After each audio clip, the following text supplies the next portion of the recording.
My name is Monica Mann, and I'm going to share with you a little bit about how to use my cash flow evaluator, which is my Excel spreadsheet software. And it's a software spreadsheet that you could use to be able to determine the basic cash flow elements of any deal that you're analyzing. I'm a commercial real estate investor, if you don't know who I am, and I do mostly residential commercial real estate, which is apartment building real estate of 5 units or more. And I always use my cash flow evaluator tool to do my initial assessment on a property deal to see if I need to go further with the deal. Now here's your average LoopNet listing, and I will show you exactly what you're looking for. Now I'm a big avid believer in having actual numbers, and these are pro forma numbers here, but we can work with that because for right now we're just doing an initial analysis to see if this is going to be something that we're going to try to get additional information from the listing broker for. And if the numbers don't work as pro forma numbers, which are usually slightly higher, if not way higher, depending on who is putting together the pro forma, if the numbers don't work with the pro forma, then it's definitely not going to work with the actuals that we get back. So we're going to start the process with what we can work with, and if the numbers still look good, then we're going to go ahead and contact this particular person using this method here to be able to get additional information if the property deal is something that can work for us. So we're going to get started here. Now, a couple of things that you need to be focused on, because a lot of times when people are looking at the cash flow evaluator, they get immediately overwhelmed, and you do not want to do that. Now here is the spreadsheet right here. You have several tabs at the bottom. You have your Speedy Price Finder, your Asking Price Finder, your Mortgage Calculator, your Cash Flow Evaluator tab, which is the one you're going to be starting with, which is the 4th tab in, your Property Notes, and your Investment Analysis. I don't really use the majority of these. Sometimes I use the Property Notes. The Cash Flow Evaluator part is the majority of the time is what I'm using. So this particular property, you can go ahead and fill all of this stuff in later. You just want to do a quick and dirty analysis of the property, but we'll call this Columbia Units, and it's actually in Los Angeles. So we'll type that in. We'll just call it Columbia. Okay. Residential commercial. We don't have to deal with the commercial part because that doesn't apply. It's the majority of the time it's going to be a low rise. I'm not sure if this is a low rise or not. Yeah, it's a low rise, three stories, and it's up to you what you want to do as far as what you plan on doing. You don't need to fill in any of this stuff until later, and then the majority of them are going to be C-class. Okay, and so we need to be able to put in the asking price, which is $2.15 million. Okay. Okay. And you could put 0 down if you want to, and I have all this pre-filled in because I was looking at a deal prior to this. And you can ask, again, all of this stuff will be something that you'll put in later. Okay?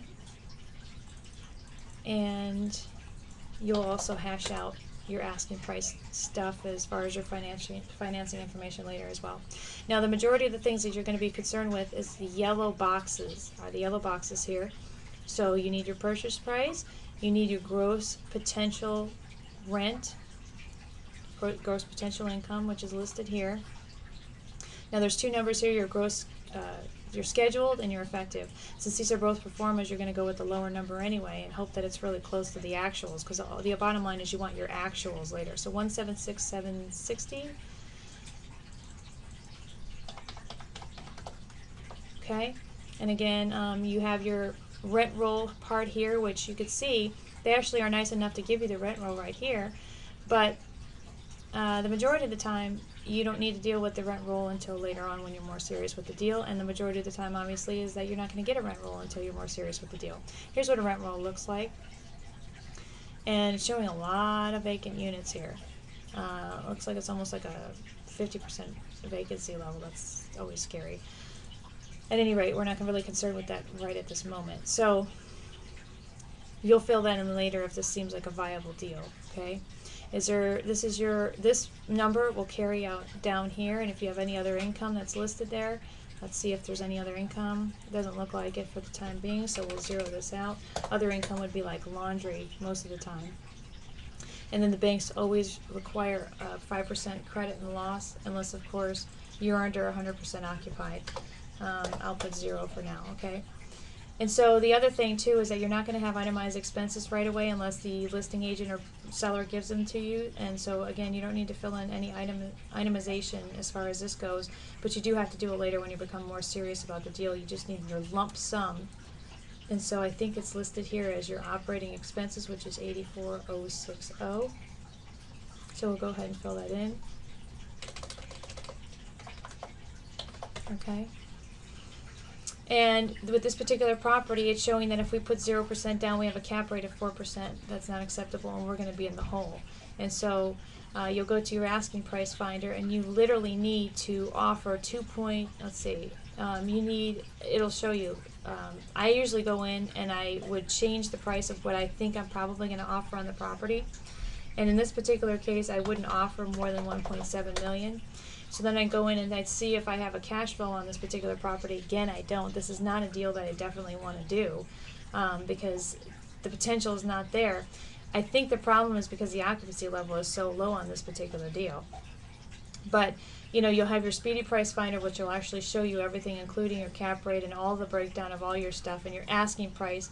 You know, it's not going to give you an asking price supported by your cash flow because you're already in a negative. So what I want to show you is, and this is just an example because you're not going to go this low. You're not going to cut somebody down by 50%. But let's go to $1 million on this property, okay? And I'll show you how this works. So it'll show that we have finally a cash flow here, okay? It's not a very big cash flow, even if we literally cut their asking price in by half, but at least we're at a cap rate of 9. You need to be over a 9.5% to be able to make any deal worthwhile, just to let you know.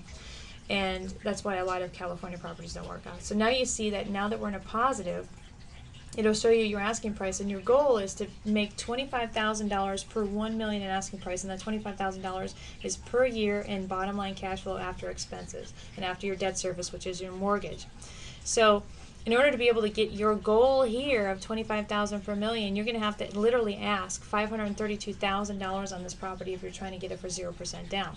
You can go a little bit lower on some property deals. It's not recommended, but if you wanted to go to $15,000, it'll tell you now. You would literally need, let's see, where were we before? Okay, 467 is what you would, sorry, I was looking at the wrong number. 467 is what you would have to ask in order to support this cash flow. But if you wanted to go down to 15,000, which really isn't recommended, you'd be able to offer just under 780,000 on this particular property. But it'll give you the opportunity to be able to see what you would have to offer to get to your goal, which the bottom line goal is 25,000 per million in asking price.